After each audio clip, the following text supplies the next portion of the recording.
إن الحمد لله نحمده ونستعينه ونستغفره ونعوذ بالله من شرور أنفسنا ومن سيئات أعمالنا من يهده الله فلا مضل له ومن يضلل فلا هادي له وأشهد أن لا إله إلا الله وحده لا شريك له وأشهد أن محمدًا عبده ورسوله يا أيها الذين آمنوا اتقوا الله حق تقاته ولا تموتن إلا وأنتم مسلمون يا أيها الناس اتقوا ربكم الذي خلقكم من نفس واحدة وخلق منها زوجها وبث منهما رجالا كثيرا ونساء واتقوا الله الذي تساءلون به والأرحام إن الله كان عليكم رقيبا يا أيها الذين آمنوا اتقوا الله وقولوا قولا سديدا يصلح لكم أعمالكم ويغفر لكم ذنوبكم ومن يطع الله ورسوله فقد فاز فوزا عظيما أما بعد فإن خير الحديث كتاب الله وخير الهدي هدي محمد صلى الله عليه وسلم وشر الأمور محدثاتها وكل محدثة بدعة وكل بدعة ضلالة وكل ضلالة في النار أعوذ بالله من الشيطان الرجيم اليوم أكملت لكم دينكم وأتممت عليكم نعمتي ورضيت لكم الإسلام دينا وقال المولى جل وعلا يا أيها الذين آمنوا اتقوا الله حق تقاته ولا تموتن إلا وأنتم مسلمون بزرگوں اور دوستوں، تمام تعریفیں اللہ سبحانہ و تعالیٰ کے لیے لائق اور سزاوار ہیں، جس نے اس امت کو، امت محمدیہ کو سب سے کامل شریعت اور سب سے آسان دین نصیب فرمایا، اور اس امت کو دنیا کی سب سے بہترین امت قرار دیا، جو لوگوں کی بھلائی کے لیے، لوگوں کو خیر کی طرف بلانے اور شر سے ڈرانے کے لیے اللہ نے اس امت کو برپا کیا۔ کنتم خیر امۃ اخرجت للناس، تم دنیا کی امتوں میں سب سے بہترین امت ہو، لوگوں کی بھلائی کے لیے برپا کی گئی ہو۔ جو کام اب سے پہلے انبیاء کرام کیا کرتے تھے دعوت و ارشاد کا، وہ کام اللہ رب العالمین نے حضرت محمد صلی اللہ علیہ وسلم کی ختم رسالت اور ختم نبوت کے بعد امت کے سر پر ڈالا ہے۔ یہ امت زمانے میں سب کے بعد آئی، سب سے آخری امت ہے، آخر الامم ہے یہ، لیکن اپنے مقام اور مرتبے کے اعتبار سے دنیا میں سب سے پہلی امت قرار پائے گی۔ جو شریعت اللہ نے اس امت کو عطا فرمائی ہے وہ تمام سابقہ شریعتوں کے لیے ناسخ ہے۔ اب روئے زمین پر کوئی بھی کسی دین سے تعلق رکھنے والا ہو یا بے دین ہو جس کا کوئی دین نہیں، یا کسی دین سے تعلق رکھتا ہو جیسے دین عیسیٰ، دین موسیٰ، اب اس کی نجات نہیں ہے جب تک کہ وہ حضرت محمد صلی اللہ علیہ وسلم کے لائے ہوئے دین پر ایمان نہ لے آئے، نبی صلی اللہ علیہ وسلم کو آخری رسول نہ مانے، قرآن مجید کو اللہ کی آخری کتاب نہ مانے، اس وقت تک اس کی نجات ممکن نہیں ہے۔ رسول گرامی صلی اللہ علیہ وسلم نے فرمایا، مسلم شریف میں روایت ہے، والذی نفس محمد بیدہ لا يسمع بی احد من هذه الامة یہودی ولا نصرانی ثم يموت ولم يؤمن بالذی ارسلت به الا كان من اصحاب النار۔ اس امت کا جو بھی ہے، دنیا میں روئے زمین پر جو بھی بسنے والے لوگ ہیں، چاہے وہ یہودی کیوں نہ ہو، عیسائی کیوں نہ ہو، اگر وہ مر جاتا ہے اس حال میں کہ وہ مجھ پر ایمان نہیں لاتا، میری شریعت پر ایمان نہیں لاتا، تو وہ جہنمی ہوگا۔ وَمَن يَكْفُرْ بِهِ مِنَ الْأَحْزَابِ فَالنَّارُ مَوْعِدُهُ، دنیا کی قوموں میں کوئی قوم بھی اگر قرآن مجید کا انکار کرتی ہے تو وہ جہنمی ہے، اس کا ٹھکانہ جہنم ہے۔ اللہ رب العالمین نے سب سے کامل اور مکمل شریعت ہمیں عطا فرمائی، اور اس کی تکمیل کا خود رب العالمین نے برملا اظہار فرمایا ہے اس آیت میں جس کی میں نے تلاوت کی، الیوم اکملت لکم دینکم واتممت علیکم نعمتی ورضیت لکم الاسلام دینا۔ انتہائی مقدس اور بافضیلت دن میں یعنی یوم عرفہ کو، جو سال کے دنوں میں بہترین دن ہے، خیر یوم طلعت علیہ الشمس، سال کے دنوں میں بہترین دن ہے یوم عرفہ 9 ذی الحجہ، میدان عرفات میں نبی صلی اللہ علیہ وسلم پر یہ آیت اتری تھی کہ آج دین کو میں نے مکمل کر دیا اور نعمت اپنی تمام کر دی، اور تمہارے لیے دین اسلام کو میں نے پسند کیا، لہذا دین اسلام پر اپنی زندگی بسر کرو۔ اللہ رب العالمین ہم سب کو جلائے دین اسلام پر، اور ہم سب کا خاتمہ دین اسلام پر ہی فرمائے، اور اسلام ہم کو ہماری جان سے، مال سے اور ہماری ہر چیز سے پیارا ہو۔ بزرگوں اور دوستوں، اسلام کو نبی کریم صلی اللہ علیہ وسلم نے ایک مکان سے تشبیہ دیا ہے کہ ایک مکان ہے، ایک محل ہے، مضبوط عمارت ہے جو 5 ستونوں پر قائم ہے۔ میں چاہتا ہوں کہ اسلام کے وہ بنیادی جو 5 ارکان ہیں، جن کا ذکر حضرت عبداللہ بن عمر رضی اللہ عنہ کی حدیث میں آیا ہے، جو صحیح بخاری کتاب الایمان کی پہلی حدیث ہے، بنی الاسلام علی 5 شہادت ان لا الہ الا اللہ وان محمد رسول اللہ واقام الصلاۃ وایتاء الزکوٰۃ وصوم رمضان والحج وصوم رمضان، او کما قال صلی اللہ علیہ وسلم۔ اس پر ہماری گفتگو ہو تاکہ ہم اسلام کے مقام کو اور اسلام کے ارکان میں چھپی ہوئی بعض حکمتوں کو سمجھ سکیں، اور یہ بیان بطور تحدیث نعمت کے ہے کہ اللہ رب العالمین نے جو ہم پر عظیم نعمت اسلام کی شکل میں عطا فرمائی ہے، اس نعمت کا ہم ذکر کریں اور اس پر عمل کرنے کی کوشش کریں۔ بزرگوں اور دوستوں، آپ جیسا کہ جانتے ہیں کہ اسلام کے 5 بنیادی ارکان میں سب سے پہلا اور سب سے بڑا رکن یہ ہے شہادت اللہ الہ الا اللہ وان محمد رسول اللہ۔ یہ کلمہ توحید کہلاتا ہے، لیکن اس کے 2 جز ہیں۔ پہلا جز اللہ رب العالمین کی وحدانیت سے تعلق رکھتا ہے، اور دوسرا محمد الرسول اللہ صلی اللہ علیہ وسلم کی رسالت سے تعلق رکھتا ہے۔ اگر سیدھا معنی کرے آپ کے سامنے تو معنی ہوگا اشہد، میں گواہی دیتا ہوں، اللہ الہ الا اللہ، کہ اللہ کے سوا کوئی معبود نہیں ہے۔ لیکن معبود تو بہت ہے، اس کا مطلب یہ ہے کہ جس معبود کی گواہی ہم یہاں دے رہے ہیں اور جن معبودوں کی نفی کر رہے ہیں، وہ یہ ہے کہ تمام معبودات باطل ہیں سوائے ایک اللہ کے جو معبود برحق ہے۔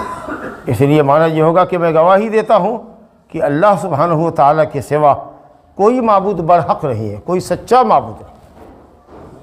ذالک بأن اللہ هو الحق وأن ما يدعون من دونه الباطل، یاد رکھو اللہ ہی ایک معبود برحق ہے، اس کے علاوہ جتنے معبودان ہیں سب باطل ہیں۔ لا الہ الا اللہ کا معنی اللہ کے سوا کوئی معبود برحق نہیں، یعنی بندگی صرف اسی کا حق ہے۔ وَأَنَّ مُحَمَّدًا عَبْدُهُ وَرَسُولُهُ، اور اس بات کی گواہی دیتا ہوں کہ محمد صلی اللہ علیہ وسلم اللہ کے رسول ہیں، اللہ کے میسنجر ہیں، پیغامبر ہیں، اور آپ کی رسالت تا قیام قیامت، دوسرا اب کوئی رسول نہیں آئے گا۔ نبی صلی اللہ علیہ وسلم نے فرمایا ختم بی النبیون، اللہ نے نبیوں کے سلسلے کو مجھ پر ختم کر دیا۔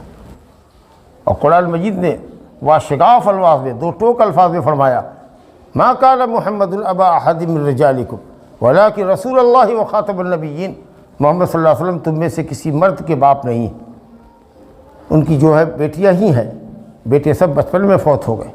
زید ابن حارثہ کو جو لوگ زید ابن محمد کہتے تھے عرب کے طریقے کے مطابق، متبنہ کو گود لے پالک بیٹے کو جو لوگ گود لینے والے کا بیٹا قرار دیتے تھے، اللہ تعالیٰ نے اسی رسم جاہلیت کو رد کرتے ہوئے فرمایا کہ محمد صلی اللہ علیہ وسلم کسی مرد کے باپ نہیں ہے، زید حارثہ کا بیٹا ہے، زید ابن محمد مت کہو، لیکن ہاں وہ اللہ کے رسول ہیں اور نبیوں کے سلسلے کو ختم کرنے والے ہیں، یعنی آپ پر اللہ نے نبوت کے سلسلے کو ختم فرمایا۔ تو اس بات کی ہم گواہی دیتے ہیں اس کلمے کے ذریعے، 2 چیز کی گواہی ہوئی کہ اللہ کے سوا کوئی معبود حقیقی نہیں، کوئی معبود برحق نہیں۔ یہ جب کلمہ ہم پڑھتے ہیں پورے قلب کی یقین کے ساتھ اور زبان کی اقرار کے ساتھ، جب ہم یہ اقرار کرتے ہیں کہ اللہ کے سوا کوئی معبود نہیں، اور اس حقیقت کے اوپر ہمارا دل بھی مطمئن ہے اور اس کے مطابق ہمارے اعمال ہوتے ہیں، ہمارے اعمال بھی اس بات کے لیے عملی ثبوت ہوتے ہیں کہ ہم اللہ رب العالمین کے بندے ہیں اور بندگی کو، اپنی تمام بندگیوں کو اللہ کے لیے خالص کرتے ہیں، تو ہم مومن ہوتے ہیں اور انشاءاللہ تعالی اس پر گامزن رہنے کی برکت سے اللہ تعالیٰ موت بھی ہم کو اسلام پر ہی نصیب فرمائے گا۔ اگر ہم نے اسلام سے محبت کی اور توحید کے تقاضوں کو پورا کیا، اللہ کی وحدانیت کے تعلق سے کوئی شک اور شبہ ہمارے اندر نہیں ہے، اور ہم اپنی عبادتوں کو اللہ کے لیے خالص کرتے ہیں، اب پوری زندگی اللہ کی عبادت پر کاربند ہیں، تو انشاءاللہ موت بھی ہماری توحید پر ہوگی۔ اس کلمے کو کہنے کے بعد آدمی دائرہ کفر سے نکل کر دائرہ اسلام میں داخل ہو جاتا ہے۔ یہ گویا چابی ہے، اسلام کے باغیچے میں داخل ہونے کے لیے چابی ہے کہ آدمی معنی کو سمجھ کر پورے یقین کے ساتھ، سچائی کے ساتھ کلمے کے معنی کو سمجھ بوجھ کر کے یہ اقرار کرے کہ اللہ الہ الا اللہ، اللہ کے سوا کوئی کائنات میں عبادت کے لائق نہیں، تب وہ آدمی مسلمان ہو جائے گا، معصوم الدم والمال ہوگا، والنفس ہوگا، اس کا خون محفوظ، اس کا مال محفوظ ہوگا۔ اور جو دوسرا کلمہ ہے محمد رسول اللہ کا، کہ محمد اللہ کے رسول ہیں، اللہ نے ان کو بھیجا ہی اس لیے ہے کہ وہ اپنی مرضی کے کاموں سے رسول کے ذریعے ہم کو آگاہ کرے، رسول کے بتائے ہوئے طریقے کے مطابق ہم زندگی گزاریں گے تو ہماری عبادت قبول ہوگی، ان کے طریقے کو ہم فالو کریں گے تو دنیا اور آخرت کی سعادت نصیب ہوگی۔ رسول کے طریقے سے ہٹ کر کے اگر ہم نے کوئی کام کیا تو ہم بدعتی قرار پائیں گے اور ہمارا عمل مردود قرار پائے گا۔ اس گواہی کا مطلب یہ ہے کہ ہم نبی صلی اللہ علیہ وسلم کو آخری رسول کی حیثیت سے تسلیم کریں، آپ صلی اللہ علیہ وسلم نے جن باتوں کی خبر دی ہے ہم کو، ہم ان کی تصدیق کریں، آپ نے جو حکم فرمائے ہیں ان حکموں کو بجا لائیں، اور جن کاموں سے آپ نے روکا ہے ان کاموں سے ہم رک جائیں۔ آپ صلی اللہ علیہ وسلم کی بات کے ہوتے ہوئے کسی کی بات کو نہ مانیں، کسی کی بات کو نبی کی بات پر مقدم کریں، اور اللہ سبحانہ و تعالیٰ کی بندگی محمد صلی اللہ علیہ وسلم کے طریقے کے مطابق کریں۔ یہ مطلب ہے محمد صلی اللہ علیہ وسلم کی رسالت کی گواہی کا۔ جب آپ اپنی بندگی کو اللہ کے لیے خالص کرتے ہیں اور جب محمد صلی اللہ علیہ وسلم کے طریقے کے مطابق کرتے ہیں، تب جا کر کے آپ کی عبادت قبول ہوتی ہے، آپ کی عبادت صحیح ہوتی ہے اور قبول ہوتی ہے۔ اس لیے یہ دونوں کلمے کا دونوں جز ایک رکن قرار پایا ہے، اشہد ان لا الہ الا اللہ و ان محمد رسول اللہ۔ عبادت اللہ کی ہونی چاہیے، پیروی رسول کی ہونی چاہیے۔ جب تک دونوں شرطیں نہیں پائی جائیں گی، کلمے کا اقرار صحیح نہیں ہوگا، آپ کا کوئی عمل صحیح نہیں ہوگا۔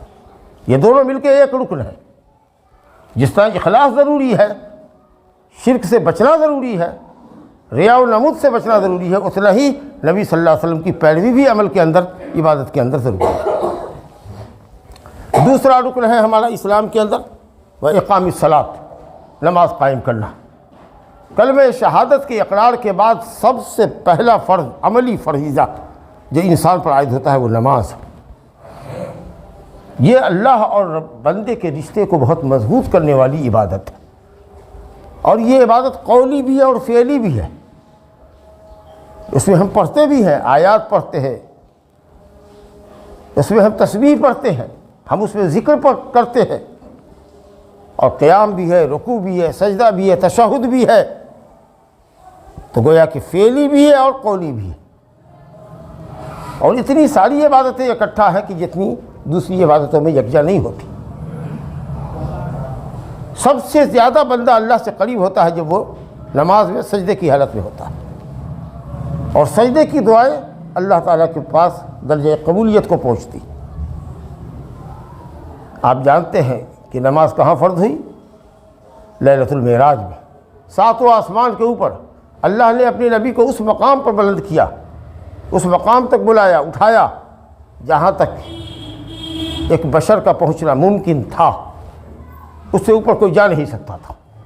وہاں بلا کر کے اللہ تعالیٰ نے اپنے نبی پر اور آپ کی امت پر نماز فرض کی۔ اس سے نماز کی عظمت کا احساس کیجیے، جبکہ ساری عبادتیں دنیا میں فرض ہوئی، جبریل امین کے واسطے سے آئی، لیکن نماز ہی ایک بندگی ہے جس کو اللہ نے ڈائریکٹ اپنے نبی پر کلام کر کے فرض فرمایا ہے۔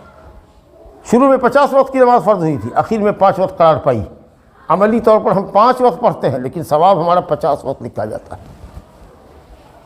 یہ نماز ہمارے لیے زندگی کی مشکلات میں معاون بنتی ہے۔ اللہ نے فرمایا یا ایھا الذین آمنوا استعینوا بالصبر والصلاۃ ان اللہ مع الصابرین، کوئی بھی مشکل آئے مشکلات پہ صبر کرو اور نماز کے ذریعے مدد چاہو۔ نماز سے اطمینان ملے گا، روح کو سکون ملے گا، نفس کو راحت ملے گی، غم بھلا دے گا اللہ تعالیٰ، پریشانی نکال دے گا۔ استعینوا بالصبر والصلاۃ، دنیا کی مشکلات پر نماز انسان کی مدد کرتی ہے۔ محمد صلی اللہ علیہ وسلم کو جب بھی کوئی معاملہ پیش آتا اور آپ پریشان ہو جاتے تو آپ فوراً بادر الی الصلاۃ فزع الی الصلاۃ، آپ فوراً جلدی کرتے نماز کے لیے، کیونکہ نماز سے سکون ملتا ہے۔ جب بھی کبھی گھبراہٹ ہو، بے چینی محسوس ہو، الجھن محسوس ہو، اللہ کے سامنے سر بسجود ہو جائیے اور اس کے سامنے دعا کے لیے ہاتھ پھیلا دیجیے، بڑا سکون ملے گا آپ کو۔ یہ نماز انسان کے اخلاق کو درست کرتی ہے، بے حیائی اور برائی سے روکتی۔ ان الصلاۃ تنہی عن الفحشاء والمنکر، بے شک نماز انسان کو بے حیائی سے، زناکاری سے، لواطت سے، اس طرح کے سنگین جرم سے اور دوسرے خلاف شرع کاموں سے روکتی ہے۔ جب بھی انسان نمازی برائی کرنے کا ارادہ کرتا ہے، نماز شاید اس کے سامنے دیوار بن کے کھڑی ہو جاتی ہے کہ تم کیسے انسان ہو، اللہ کے عذاب سے بچنے کے لیے نماز پڑھتے ہو، نمازوں کا اہتمام کرتے ہو، جماعت سے جا کر نماز پڑھتے ہو، سردی کی پرواہ نہیں، گرمی کی پرواہ نہیں، برسات کی پرواہ نہیں، اب پھر تم اسی دلدل میں پھنس رہے ہو، گناہ کے دلدل میں، پھر جہنم کو دعوت دے رہے ہو۔ تو آدمی کو احساس ہوتا ہے کہ واقعی آخر ہم نماز کیوں پڑھتے ہیں؟ اگر یہی گناہ کرنا ہے اور جہنم ہی میں جانے کی تدبیر کرنی ہے تو ہم نمازوں کا اتنا اہتمام کیوں کرتے ہیں؟ نماز انسان کو بے حیائی اور برائی سے روکتی۔ انسان کے اندر جو گھبراہٹ کی کیفیت ہے، انسان بڑا کمزور پیدا ہوا ہے، کوئی بھی مشکل کوئی پریشانی آتی ہے گھبرا جاتا ہے، یہ انسان کی فطرت ہے۔ ان الانسان خلق ہلوعا اذا مسہ الشر جزوعا واذا مسہ الخیر منوعا الا المصلین، انسان کچے دل والا پیدا ہوا ہے، بہت جزع، فزع، گھبراہٹ، بہت بخالت۔ جب مال اللہ دیتا ہے تو بخیل ہو جاتا ہے، اور جب شر اور تکلیف پہنچتی ہے تو واہ ویلا کرتا ہے۔ یہ انسان کی فطرت ہے اور یہ خراب فطرت ہے، لیکن اللہ نے کہا الا المصلین، سوائے نمازیوں کے۔ نمازی صابر ہوتے ہیں، شاکر ہوتے ہیں، اللہ کی نعمت ملتی ہے، پیسہ ہے، اللہ کے راستے میں خرچ کرتے ہیں، تکلیف ہے، صبر کرتے ہیں، کیونکہ وہ نمازی۔ یہ صفت نمازی کے اندر نماز کی وجہ سے آتی ہے۔ اس طریقے سے بزرگوں، دوستوں، دنیا میں اس کے بڑے فائدے، متنوع فائدے، اور آخرت میں بھی یہ ہمارے لیے ہمارے ایمان کی دلیل ہوگا۔ یہ ایمان کی نماز ہماری دلیل بنے گی کہ یہ بندہ مومن تھا، ہمارے سامنے نور بن کر کے نماز آئے گی اور نجات کا ذریعہ بنے گی۔ مسند احمد میں، طبرانی میں، ابن ماجہ وغیرہ میں حضرت عبداللہ بن عمرو بن عاص سے صحیح روایت ہے، من حافظ علی الصلاۃ کانت له نورا وبرہانا ونجاۃ یوم القیامہ ومن لم يحافظ علیہا لم یکن له نور ولا برہان ولا نجاۃ یوم القیامہ وحشر مع فرعون وقارون وہامان وابی بن خلف۔ کہا جو نماز کی محافظت کرتا ہے، نماز پر مداومت برتتا ہے، نماز پر ہمیشگی کرتا ہے، یعنی کہ بعض وقت پڑھتا ہے، بعض وقت چھوڑتا ہے، پانچوں وقت کی نماز پڑھتا ہے، اور اگر عذر نہ ہو تو سیدھا مسجد میں آ کے بعد جماعت پڑھتا ہے، تو یہ نماز اس کے لیے کانت لہو برہان و نجات، کانت لہو نورا، نور ہوگی، برہان ہوگی، دلیل ہوگی، اور نجات کا ذریعہ ہوگی۔ اور جس نے نماز کی حفاظت نہیں کی، جمعہ پڑھتا ہے، کبھی کبھار پڑھتا ہے، بعض وقت پڑھا، بعض وقت ٹال دیا، سستی کا شکار ہو گیا، تو نماز اس کے لیے نور اور نجات اور برہان نہیں بنے گی، اور اس کا حشر میدان محشر میں وہ جمع کیا جائے گا، یا قید خانے میں جیل کے بند کیا جائے گا، یا عذاب میں شریک ہوگا۔ کس کے ساتھ؟ فرعون کے ساتھ، قارون کے ساتھ، حامان کے ساتھ، عرب کے مشہور تاجر ابی بن خلف کے ساتھ۔ بتائیے، تو ایسے بڑے بڑے لوگوں کے ساتھ وہ ہوگا جو نماز کبھی پڑھتا ہے، کبھی چھوڑتا ہے، کبھی پڑھتا ہے، کبھی چھوڑتا ہے۔ اس سے معلوم یہ ہوا کہ نماز پڑھنے چھوڑنے والوں کے لیے سخت وعید ہے۔ اگر اس وعید سے بچنا چاہتے ہو تو پوری زندگی کے لیے نمازوں پر کاربند ہو جاؤ۔ پانچوں وقت کی نماز اللہ نے 5 وقت فرض کیا ہے، اسی نمازوں کی حفاظت کرو، محافظت برتو، دوام برتو، ہمیشگی کرو، یہ فائدہ ہے، تو بہت بڑے کامیابی سے دوچار ہوگی۔ حدیثوں میں یہ بھی آیا ہے کہ سب سے پہلے بندے کا حساب اللہ نماز کے تعلق سے لے گا۔ اگر اس میں کامیاب رہا تو کامیاب ہے، ورنہ دوسرے عملوں کو نہیں دیکھے گا۔ حدیث میں یہ بھی آیا ہے نمازوں کے ساتھ فرض کے ساتھ سنن و نوافل کا بھی اہتمام کیجیے۔ سب سے پہلے بندے کا حساب نماز کے تعلق سے لیا جائے گا۔ اگر نماز آپ نے کامل مکمل ادا کی ہے، خشوع خضوع سے حضور قلب کے ساتھ پڑھا ہے، دل لگا کر نبی کی سنت کے مطابق، تو اگر نماز مکمل ہوگی تو ٹھیک، ورنہ اللہ کہے گا دیکھو ہمارے بندے نے کچھ نفل نماز بھی پڑھی ہے کیا؟ اگر سنت نفل پڑھا ہے تو اس سے اس کی نماز فرض نماز کو مکمل کر دو۔ اسی طریقہ سے روزے کا مسئلہ ہوگا، اسی طریقہ سے زکوٰۃ کا مسئلہ ہوگا۔ اگر فرض میں کبھی کوتاہی رہ گئی ہے تو سال میں نفلی صدقہ کیا کرتا تھا، دیکھو تو وہ ہے تو پورا کر دو اس کو، کیونکہ فرض مال کی فرض زکوٰۃ نکالنے کے سلسلے میں کہیں کوتاہی ہو گئی تھی تو 400 روپیہ اس کو اور دینا تھا جو نہیں دے سکا تھا، یہ ہے اس کے حساب میں رہ گیا تھا، چلو تو پورا کر دو۔ یہ ہے اللہ کا فضل۔ میرے بزرگوں دوستوں، اس لیے نماز خود بھی پڑھو، اپنے بال بچے کو حکم دو، بیوی بچوں کو حکم دو۔ اللہ نے اپنے نبی سے فرمایا وَأْمُرْ أَهْلَكَ بِالصَّلَاةِ وَاصْطَبِرْ عَلَيْهَا لَا نَسْأَلُكَ رِزْقًا نَحْنُ نَرْزُقُكَ وَالْعَاقِبَةُ لِلتَّقْوَىٰ۔ اے نبی، اپنے اہل و عیال کو نماز پڑھنے کا حکم فرمائیے اور خود بھی نماز پر کاربند رہیے، ہمیشگی برتیے۔ ہم آپ سے روزی نہیں مانگتے ہیں، روزی تو ہم دیتے ہیں۔ گویا اللہ نمازیوں کو روزی دینے کا وعدہ کر رہا ہے کہ آپ نماز پڑھیے گا تو ہم آپ کو بھرپور روزی عطا فرمائیں گے، اور عاقبت اور انجام بھی متقیوں کے لیے ہے۔ بزرگوں دوستوں، تیسرا جو اہم رکن ہے اسلام کا، جس پر اسلام کی عمارت قائم ہے، وہ مال زکوٰۃ ہے، جو سالانہ عبادت ہے، اور وہ اس لیے زکوٰۃ کہلاتی ہے کہ اس سے ہمارا نفس پاک ہوتا ہے، ہمارا مال پاک ہوتا ہے، ہمارے نفس میں ایمان کی قندیلیں روشن ہوتی ہیں، مال میں بڑھوتری اور اضافہ ہوتا ہے۔ زکوٰۃ کا معنی ہی ہے پاکیزگی اور بڑھوتری۔ انسان بخالت سے پاک ہوتا ہے۔ بخالت انسان کے اندر، خاص کے مسلمان کے اندر، بہت بری صفت ہے، بہت بری صفت ہے بخالت۔ قرآن نے کہا وَمَن یُوقَ شُحَّ نَفْسِهِ فَأُولَٰئِکَ هُمُ الْمُفْلِحُونَ۔ جو بخالت سے بچ گیا، جو سخی ہے، داتا ہے، وہ کامیاب ہے۔ بخالت اچھی چیز نہیں ہے، تب رہا کہ جتنی آمدنی ہو، جو پیسہ ہو، اس کے حساب سے کچھ نہ کچھ اللہ کے راستے میں خرچ کرتے رہو۔ مسلمان بخیل نہیں ہوتا۔ تو زکوٰۃ دینے والا الحمدللہ بخیل نہیں ہوتا، بخالت کی صفت سے بچتا ہے۔ اسی طریقہ سے قرآن نے کہا وَلَا يَحْسَبَنَّ الَّذِينَ يَبْخَلُونَ بِمَا آتَاهُمُ اللَّهُ مِنْ فَضْلِهِ هُوَ خَيْرٌ لَهُمْ بَلْ هُوَ شَرٌّ لَهُمْ سَيُطَوَّقُونَ مَا بَخِلُوا بِهِ يَوْمَ الْقِيَامَةِ۔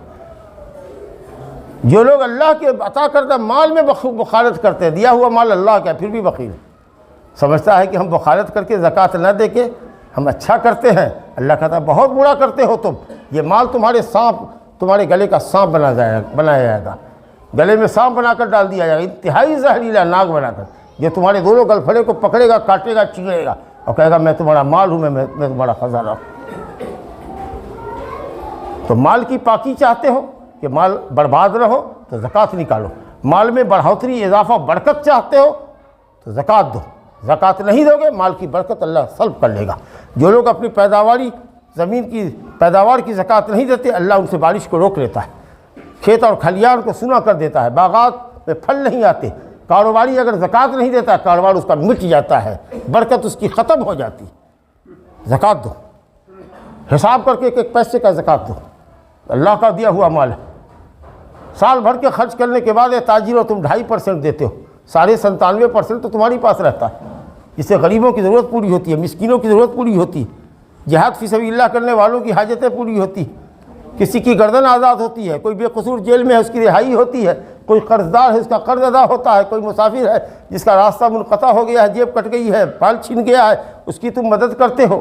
بہت سارے فوائد ہیں، معاشرتی فوائد ہیں۔ یہ گویا کہ اللہ کی عبادت اور مخلوق کے ساتھ احسان، اس لیے زکوٰۃ کو تاوان نہ سمجھو۔ خذ من اموالہم صدقۃ تطہرہم وتزکیہم بہا وصلی علیہم فإن صلاتک سکن لہم۔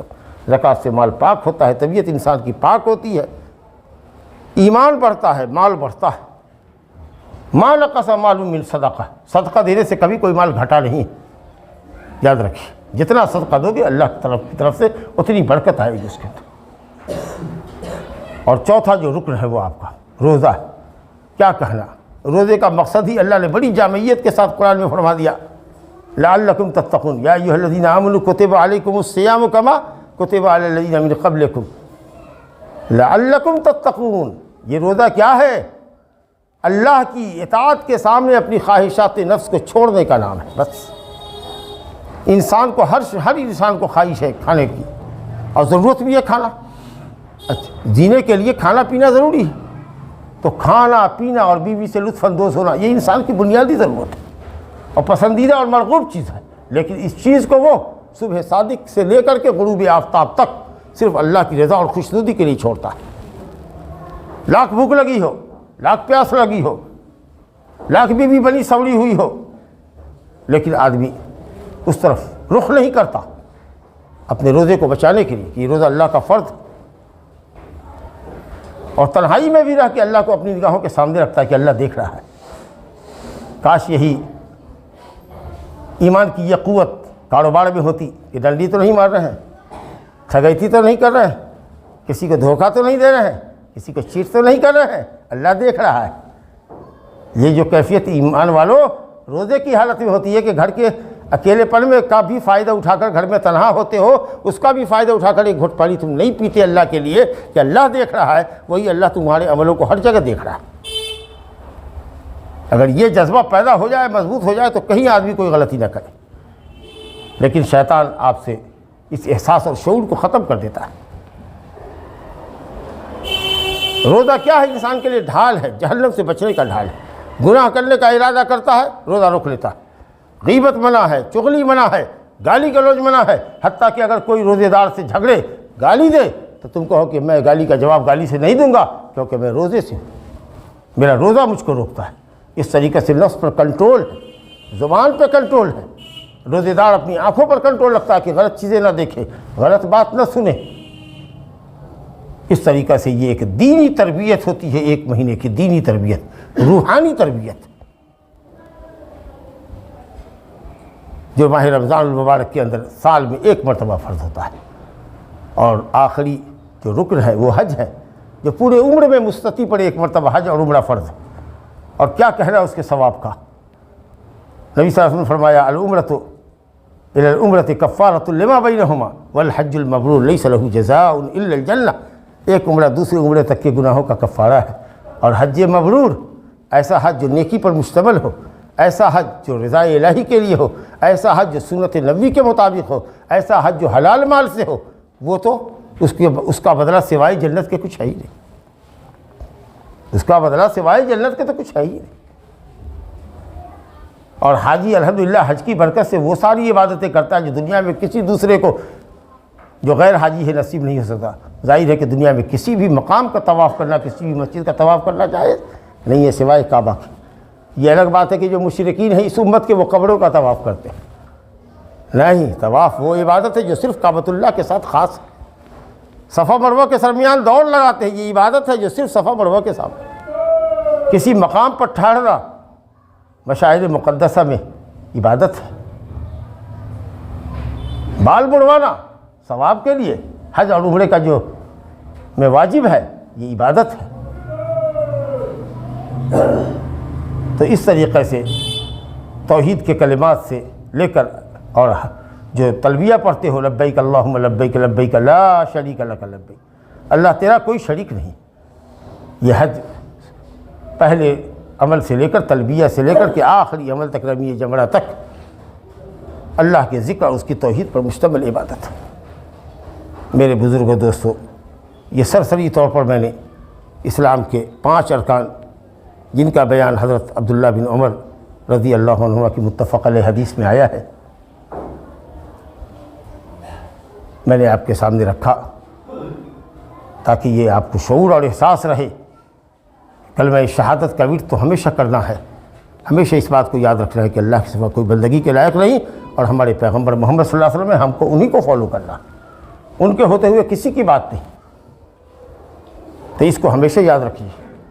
اور نماز ہماری پنجگانہ عبادت، یومیہ عبادت ہے، یہ یومیہ بندگی ہے ہم پر، 5 وقت کی عبادت۔ اب 5 وقت آتے ہیں، اللہ سے اپنا رشتہ مضبوط کرتے ہیں، آپ کا رشتہ بہت مضبوط ہوتا ہے رب العالمین سے۔ اور زکوٰۃ سالانہ عبادت ہے، سوائے کھیتی کرنے والوں کے لیے، باغ والوں کے لیے، کہ جن کے ہاں جب فصل تیار ہوگی انگور کے باغات اور کھجور کے باغات پھلیں گے، اور کھیت میں ہمارے یہاں گیہوں اور دھان کی 2 فصلیں ہوتی ہیں عام طریقے سے، تب تک زکوٰۃ لگے گی، ورنہ مال مویشی والے ہوں، سونا چاندی والے ہوں، روپیہ پیسہ والے ہوں، کاروباری ہوں، سال میں 1 مرتبہ ان کو زکوٰۃ دینی پڑتی ہے۔ اور اسی طریقے سے روزہ بھی، فرض روزہ سال میں 1 مرتبہ، ماہ رمضان کا پورے مہینے کا، اور حج تو پوری زندگی میں 1 مرتبہ۔ اللہ تعالیٰ کی عظیم نعمت ہے، اس پر کارڈ بند رہو۔ یا ایھا الذین آمنوا اتقوا اللہ حق تقاتہ، اے لوگو اللہ کا تقوی اختیار کرو جیسا تقوی اختیار کرنے کا حق ہے۔ ولا تموتن الا وانتم مسلمون، اور ہرگز نہ مرو مگر اس حال میں کہ تم مسلمان رہو۔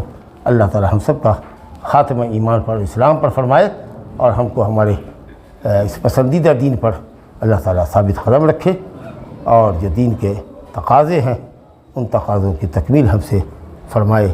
انہ تعالی سمیع مجیب، وصلی اللہ وسلم وبارک علی نبینا محمد وعلى آلہ وصحبہ اجمعین۔ اقول قولی ھذا واستغفر اللہ لی ولکم ولسائر المسلمین من کل ذنب فاستغفروہ انہ هو الغفور الرحیم۔